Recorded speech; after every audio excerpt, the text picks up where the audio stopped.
अस्सलाम वालेकुम वरहमतुल्लाहि वबरकातुहू। आज की कहानी का नाम सास और बहू की कहानी। हजारों साल पहले एक छोटे से गांव में एक बहू की कहानी शुरू हुई। सारा, जो कि एक खूबसूरत और मोहब्बत करने वाली लड़की थी, अपने शौहर अहमद के साथ खुशी खुशी रह रही थी। अहमद की वालिदा खाला जुबैरा एक सख्त और रवियात औरत थी। उनकी तबीयत में कभी नरमी ना थी और हमेशा घर में अपनी बातों को मनवाने की आदत थी। सारा हर मुमकिन कोशिश करती कि खाला जुबैरा को खुश रख सके, लेकिन उनकी हर कोशिश नाकाम रहती। खाला जुबैरा हमेशा सारा की किसी न किसी बात से नालाई रहती। सारा की दिल आज़ादी के बावजूद उसने कभी भी अपनी मोहब्बत और एहतराम को कम नहीं होने दिया। लेकिन वक्त गुजरने के साथ खाला जुबैदा की सख्त मजाजी ने सारा के दिल में एक कुर्ब पैदा कर दिया। एक दिन सारा की तबीयत काफ़ी ख़राब हो गई।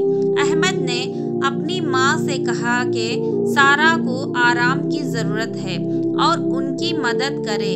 खाला जुबैदा ने पहली बार सारा की बीमारी को संजीदगी से लिया और उसे खाना और दवा फराहम की।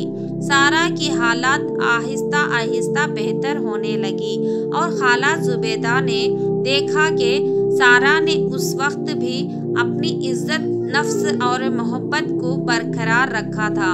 आखिरी में खाला जुबैदा ने सारा के लिए दिल से मुआज़रत की और उनके दरमियान एक नए और मोहब्बत भरी रिश्ता की बुनियादी रखी।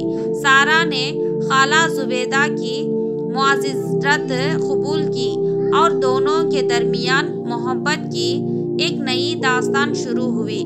सारा की नरमी दिली और खाला जुबैदा की तब्दीली ने साबित कर दिया कि सच्चे दिल से की गई कोशिश कभी ज़ाया नहीं जाती है।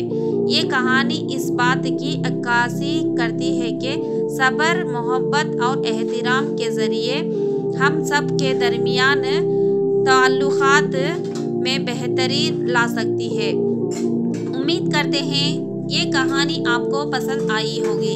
आपको पसंद आई हो तो लाइक, शेयर, सब्सक्राइब ज़रूर कीजिएगा और कमेंट में बताइएगा आपको ये कहानी कैसी लगी।